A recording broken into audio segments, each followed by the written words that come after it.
Hello everyone, and welcome back to the channel. As we continue our year in gaming series, we've already covered 1985, 1986, and 1987. Today we're diving into the year 1988. And let me tell you, 1988 was a huge year. The year is 1988, and a lot of things happen. In the world, George H.W. Bush defeated Michael Dukakis to become the 41st President of the United States. The first major internet virus, known as the Morris worm, spread across early computer networks. The very first World AIDS Day took place. The box office was stacked in 1988. Some of the biggest films included Who Framed Roger Rabbit, Rain Man, Coming to America, Crocodile Dundee 2, Die Hard, and Big. TV also had a major year with new shows debuting, like 48 Hours, America's Most Wanted, The Wonder Years, Roseanne, Murphy Brown, and Yo!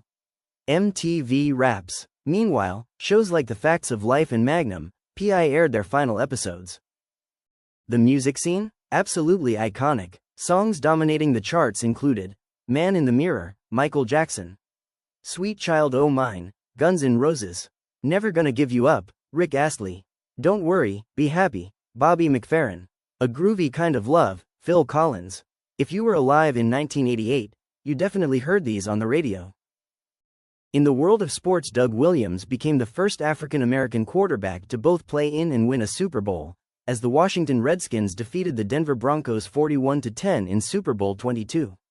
In baseball, the Los Angeles Dodgers defeated the Oakland Athletics 4-1 in the 1988 World Series. Meanwhile, media mogul Ted Turner purchased Jim Crockett Promotions, which would later become World Championship Wrestling, better known as WCW. But 1988 was a great year in gaming. Nintendo continued its dominance in 1988 by releasing two of the biggest IPs in North America, but also a third Nintendo IP was released in Japan, while Sega released one of the most powerful consoles, and a well-known football video game franchise was born. So here, we take a look at the year 1988. 1. The NES was the top-selling toy of 1988. Nintendo continued its absolute dominance in 1988. Just 5 years earlier, the video game crash of 1983 nearly destroyed the entire industry.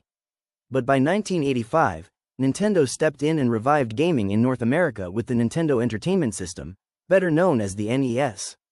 Fast forward to 1988, and the NES wasn't just popular.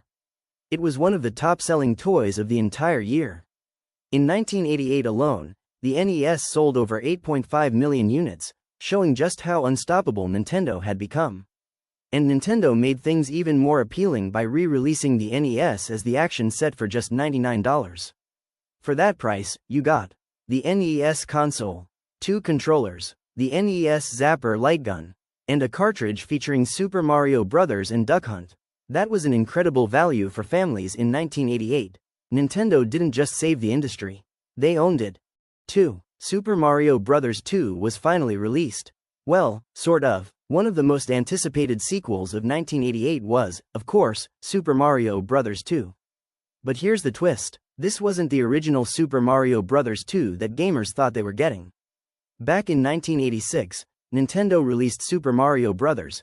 The Lost Levels in Japan. That game was the true sequel to the original Super Mario Bros., but it was brutally difficult. When Nintendo of America tested it for a North American release, they felt the game was simply too hard for Western audiences. The concern was that it would frustrate players and not sell well. So instead of releasing that version, Nintendo made a bold move. They took a different game called Yumi Kojo, Doki Doki Panic, revamped it with Mario characters, and re-released it in North America as Super Mario Bros. 2 for the Nintendo Entertainment System. And honestly, it worked. In this version, players could choose between Mario, Luigi, Princess Peach, Toad. Each character had unique abilities, which was brand new for the series. Instead of jumping on enemies to defeat them, you pulled vegetables out of the ground and threw them. It felt completely different from the first game, but it was colorful, creative, and memorable. Mario and friends traveled to the dream world of Subcon to defeat King Wart and restore peace once and for all. And the gamble paid off.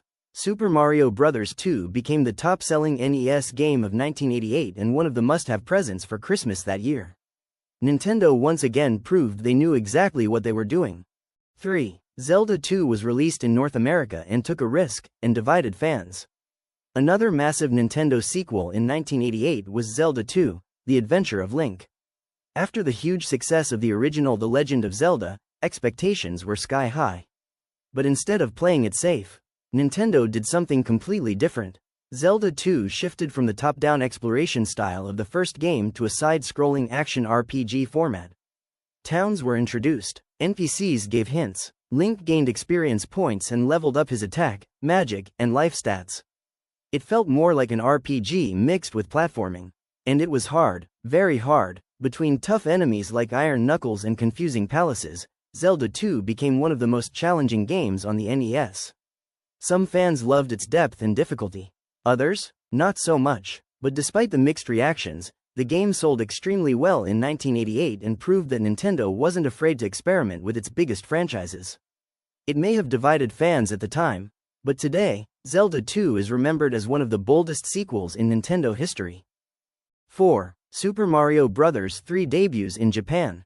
While North America was enjoying Super Mario Bros. 2, Japanese gamers were getting their first taste of what many consider the greatest 8-bit platformer of all time, Super Mario Bros. 3.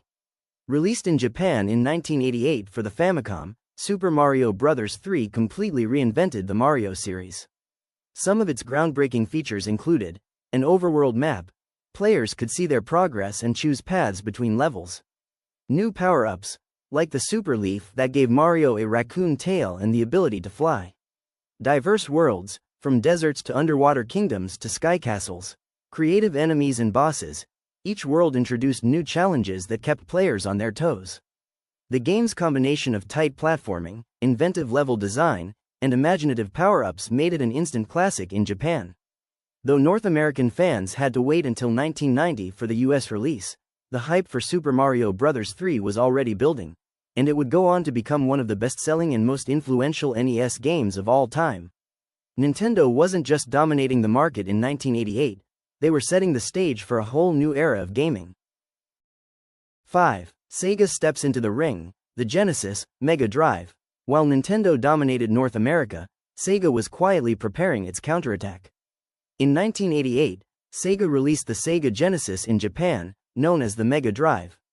This 16-bit console was a huge leap forward from the 8-bit systems of the time.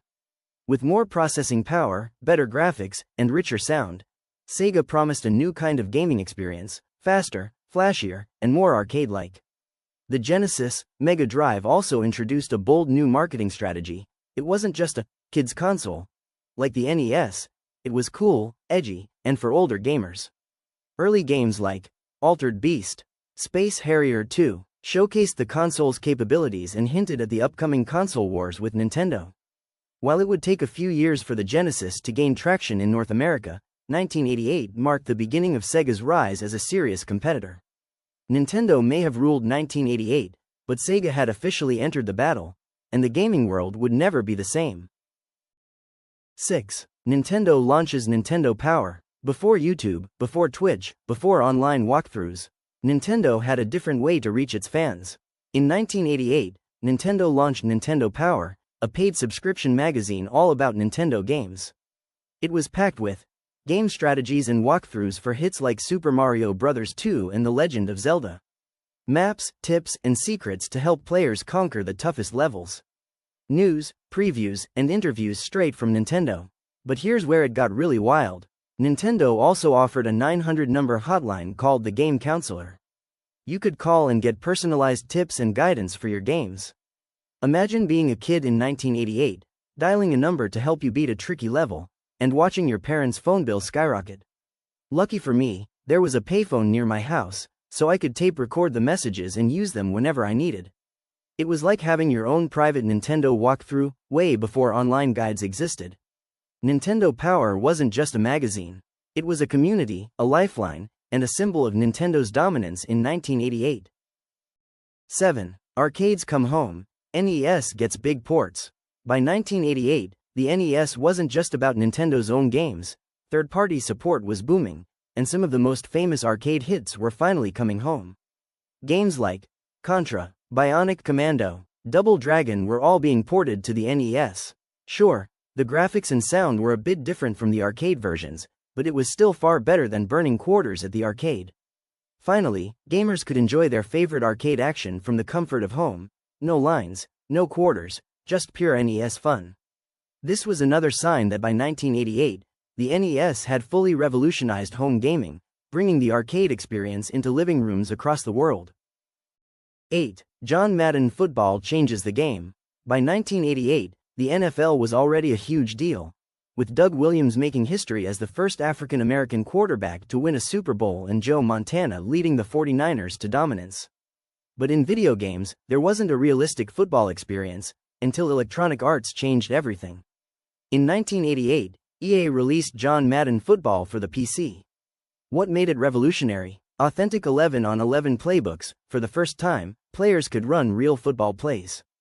Input from John Madden, the legendary former head coach of the Oakland Raiders and CBS broadcaster. Madden personally reviewed the game to make sure it reflected real football. Strategy and realism.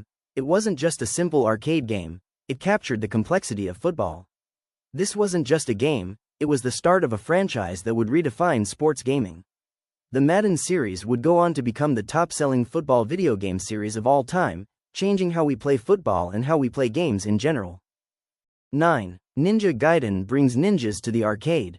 While Nintendo dominated the home console market, the arcade scene in the US was still thriving in 1988. And one of the biggest trends of the 1980s? Ninjas. They were everywhere: comic books, Teenage Mutant Ninja Turtles, G.I. Joe, and of course, video games. Enter Ninja Gaiden, one of the most popular action games in the arcades that year. In the game, you play as a skilled ninja hired by the United States government to stop an evil cult led by Blade-damus, a descendant of Nostradamus, who seeks to fulfill apocalyptic prophecies. The game's fast-paced action, over-the-top ninja moves, and cinematic storytelling made it a hit in arcades across the US. Meanwhile, in Japan, the Famicom version was released the same year. But North American players had to wait until 1989 for the NES version to hit shelves. Ninja Gaiden proved that arcade action and cinematic storytelling could coexist, and it cemented the ninja craze in gaming history. 10. Double Dragon 2. The Revenge hits the arcade. While the NES had received the first Double Dragon, the sequel Double Dragon 2, The Revenge was making waves in the arcade scene. In this follow-up, Billy and Jimmy Lee set out on a mission to avenge Billy's girlfriend, Marion, who is tragically killed by the Black Warriors' leader, Willie, in retaliation for the Lee brothers' victory in the first game. The gameplay? Classic co-op beat-em-up action: punch, kick, and throw your way through waves of enemies with a friend by your side. It was fast, fun, and perfect for arcade excitement. North American gamers had to wait a bit to play the NES version, which was eventually released 2 years later under a different publisher, Acclaim Entertainment. Double Dragon 2 cemented the series' reputation as one of the most iconic arcade beat-em-ups of the late 80s, keeping players coming back for more action and revenge. Closing 1988 was truly a landmark year for gaming. From Super Mario Bros. 2 and Zelda 2, the adventure of Link dominating the NES in North America, to Super Mario Bros. 3 becoming a massive hit in Japan, Nintendo showed it was king of the console market. Meanwhile, Sega was preparing to challenge Nintendo's dominance with the launch of the Mega Drive, Genesis, setting the stage for the legendary console wars of the 1990s. Arcade hits like Ninja Gaiden and Double Dragon 2 thrilled players, and innovations like John Madden Football and Nintendo Power changed the way fans experienced gaming. Overall, 1988 wasn't just a good year, it was a great year that shaped the future of gaming. In the next video, we'll dive into 1989, the final year of the 1980s in gaming, and see how the decade closed out with a bang. Until then, if you enjoyed the video, make sure to like, subscribe, and hit the notification bell so you don't miss the next episode. Thanks for watching, and I'll see you in the next one.